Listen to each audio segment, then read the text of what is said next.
Transportation that was going on there. You didn't notice them, did you? Frank, welcome, and thanks for joining us. Your great moments there. It just struck me that a year ago, ladies and gentlemen, for the last 21 years, in fact, you wouldn't have been able to do this, of course, because you are newly retired.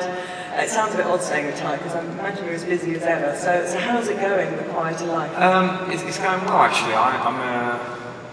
I'm enjoying being retired, and I think it's a very critical moment, I think, for a footballer to retire, because you retire young, as you say. And the football world is very intense. It's quite particular. I think it's very male-orientated, dressing room life, travel life. But I think the strangest thing, particularly for me, that I've found, I think a lot of players find, is that you're very shielded from the real world. We live in a bubble. We have agents, player liaisons, paying your bills, sorting out, finding a house, all these things, and that can be quite hard to adjust to real life. It's almost like you're institutionalised. Yes, we are slightly, and I say that generally. There are certain moments, as I've been retired for 6 months now, really, and there are moments like, oh, wow, this is real life, having to do something that would maybe have been done for me before. But generally, I'm very happy, because I think if you can retire and finish when you feel like you've given everything, and I feel like I did. It was 21 years. I'm very happy with what I did. I worked very hard. I was so focused on my training and my hard work that it's quite a relief not to have the same schedules and be able to do different things like this in my own time. And you retired, as you say, on your terms. You completed a career. You did everything you possibly could.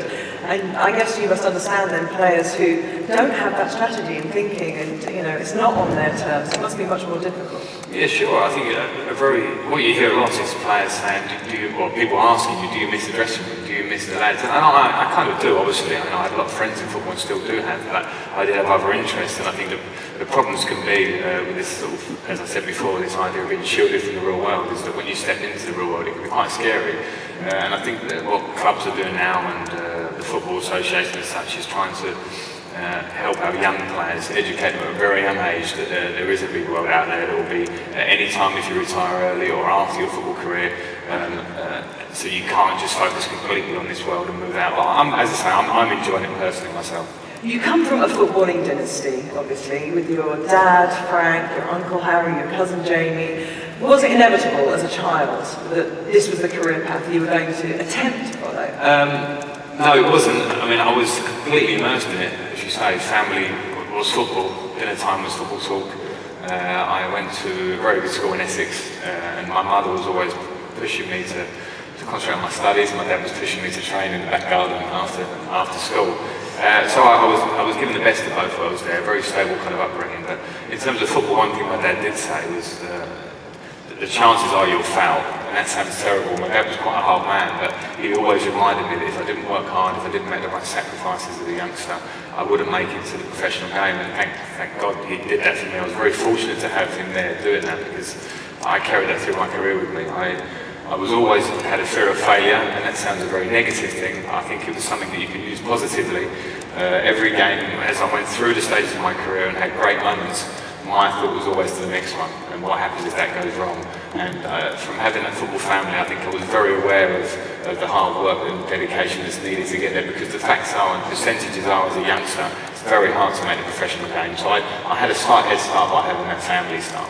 And the fragility of the career as well, and often relying on other people's decisions. And there was a quote I read from your Uncle Harry about how hard you worked as a youngster at West Ham, and he remembers you not getting into England schoolboys. And when I read that, I wondered if that early rejection was something that did lead to this incredible work ethic, that anything you read about you is about how hard you work. Yeah, I do. I remember that moment very specifically. It was England schools, and the best. I think that I was in the last 32 young boys at the time to go to Lilleshall, and you basically leave school and you completely focus on football to a big degree. And I didn't make it into the last 16, whatever the numbers were, and I went away very disappointed. But it did. It inspired me to work harder and go away. I mean, I remember, as I say, I had everything I needed at home. Looking back, it was actually good that I didn't make that school. My father used to say that I was too slow, and he was probably right. And it kind of stayed that way through my career, but he made me work on speed, he made me work on agility. He used to take all the cushions off on the sofa at home and make me jump on them and jump up as quick as I could to be more agile.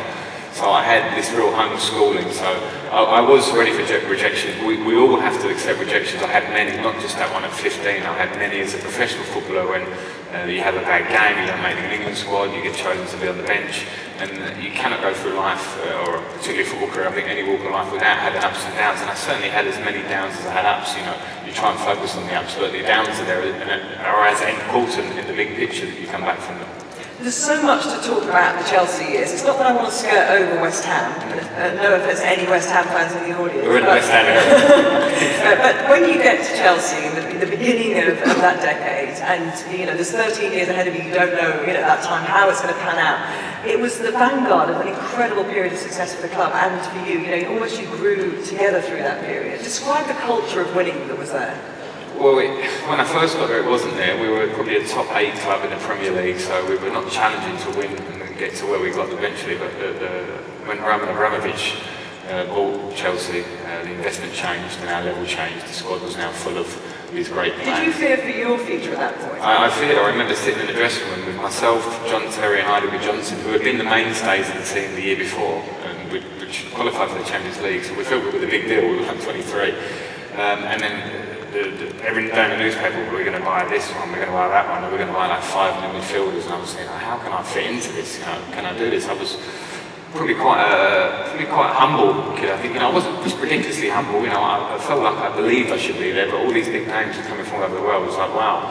And I had to react to that personally. People like John Terry had to react to that personally, which it meant that we ended up with a fantastic squad of players that had straddled both. We'd seen the lesser times, and then we got an injection of quality from around the world. And then I suppose from that, the important thing that really shone through, and it was our lasting thing that we achieved, was to have a fantastic dressing room. I mean, we had a captain in John Terry who was the voice, very vocal, very passionate on the pitch and off the pitch in the dressing room, and was the best captain I worked with for sure, and we worked together a long time. We had myself, who was probably more quiet. I tried to lead in that vice captain role by example on the pitch, how I trained. We had Didier Drogba, who kind of took care of the side of the dressing room, which became very cosmopolitan. We had an influx of French. He was the cultural attaché, wasn't he? He was. I mean, it makes me laugh. I remember the early days of being at Chelsea, and when we started to sign these African boys, they were completely different to us. We'd prepare for a game, and they'd be dancing in the dressing room. And like myself and John and the British boys, we kind of that reserve thing that we have. We were like focused, and Didier Drogba was a fantastic link. He kind of brought that to us. We actually learned from that, and we relaxed at the same time. So those different facets and the different kind of captains, I would say, we had, like John, Didier Drogba, Peter Cech, from all around the world, and we all grew together by having such an open dressing room. And it was a real strength of ours, because we ended up changing the managers so regularly that the dressing room became the important, core that we needed. Something had to remain the same, I guess, and with, as you say, the ever-changing managers at the top, come in, and they would have to buy into your culture then. Well, some wouldn't so much. It depends on the manager. Some managers are very hard, and they want to enforce their own rules. I think smart managers are somewhere in the middle, and they have rules, and they look to the dressing room as it was. And we were very good on that. I think any new players that came into our dressing room knew the standards that had to be set and had to be attained. I think in training every day. From the strong group we had there, we set that, and different managers come and went, and I have lots of great experience with all the managers I had. I mean, there are some that I wasn't supposed to, and I would sort of see negative slightly, but I think working under a boss or a manager is perception. I can tell you this manager, I didn't like him, the boy in the dressing room sitting next to me liked them. The two most influential I had in my career would be Jose Mourinho, when he first came to Chelsea, because he took my game on to a completely different level, and it was nothing that he said tactically, and this was the genius that I found in him. It was all about mental. He had a real self-confidence and an arrogance about him, and he sort of transferred that into me. I needed that at the time, on the pitch and off the pitch. And then did he? Sorry, I was going to say, because obviously he had a massive influence on you and lots of other players. Wait, was he quite bespoke? Did he treat you all as individuals?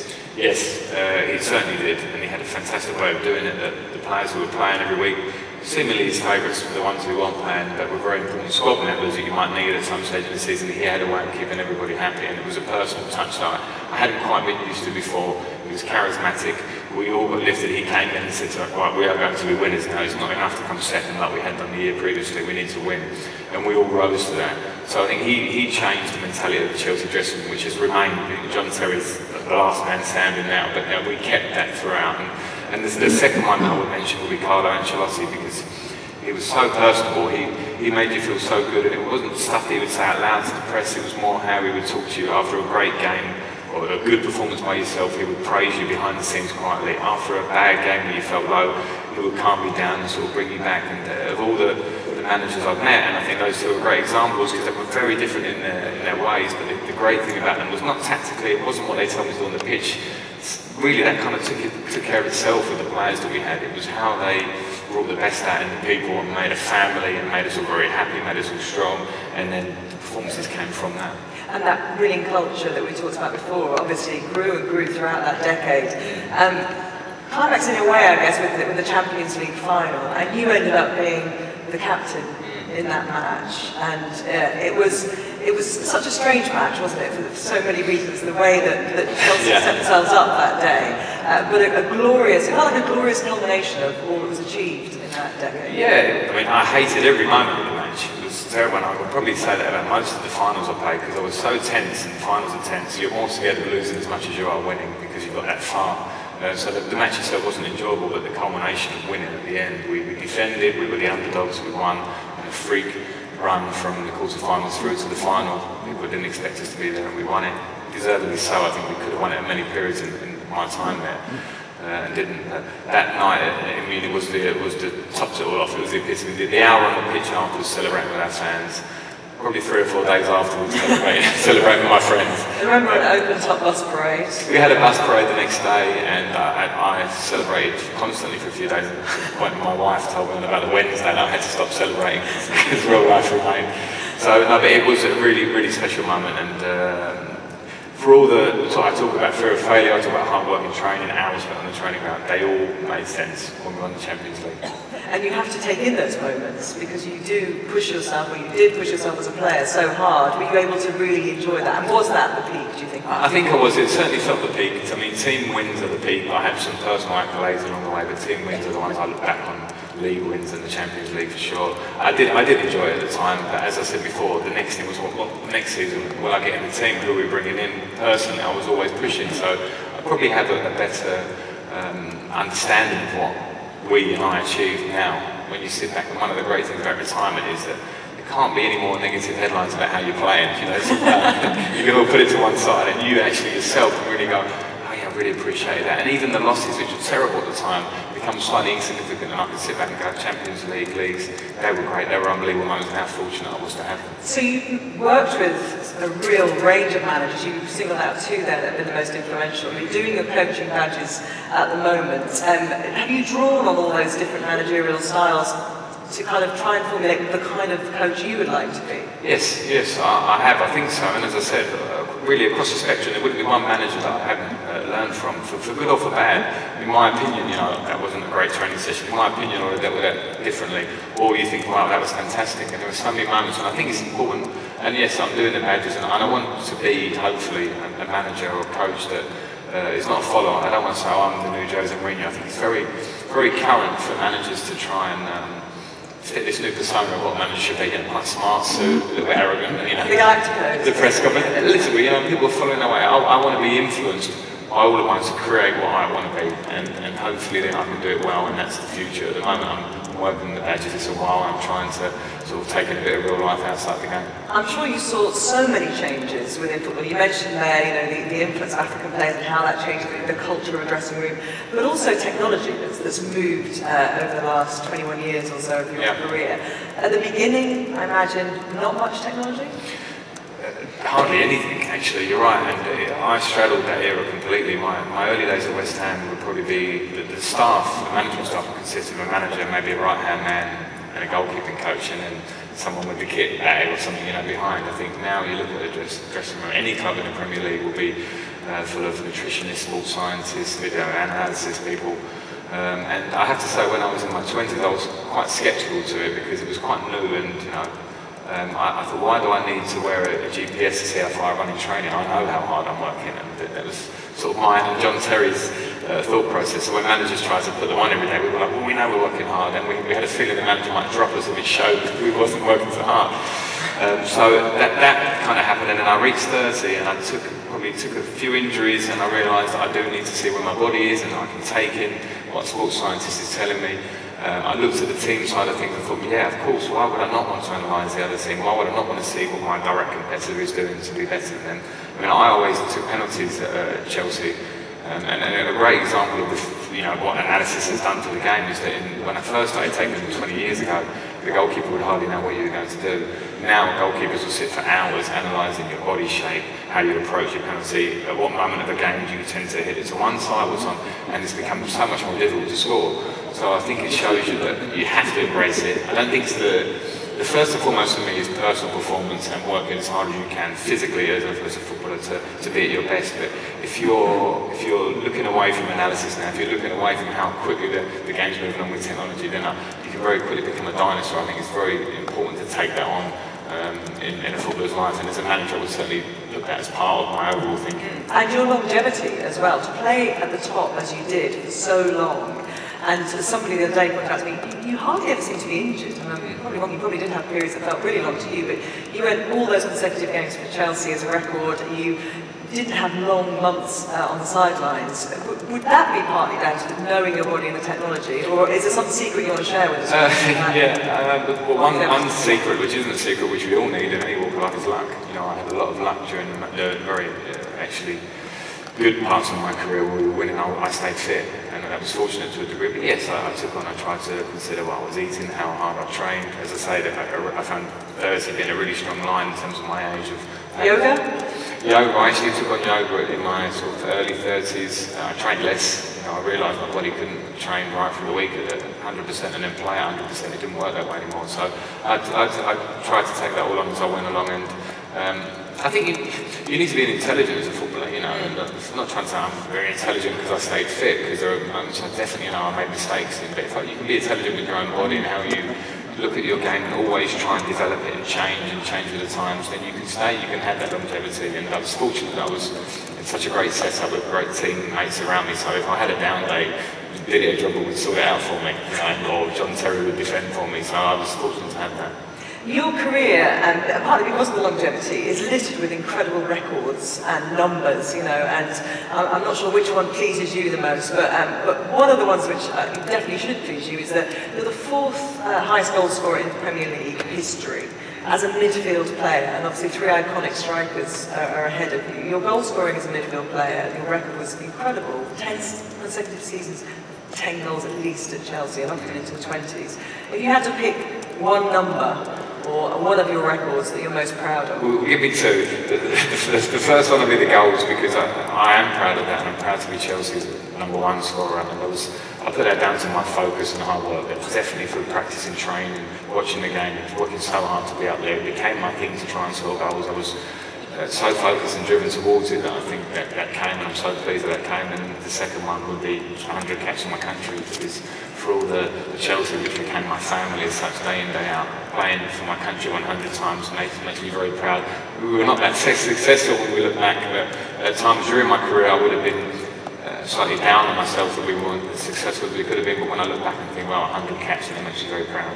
We haven't got very much time, but you brought England up there, and I guess a minute is not enough to kind of try and dissect why England didn't achieve more in that period. At the beginning we were told wrongly, and I cringed saying it was the golden generation, but there were these, this absolute glut of great players that seemed that they were going to do something. Why did the Premier League talent not convert in that way? I think we were very good individuals. Everybody knows that, the golden generation.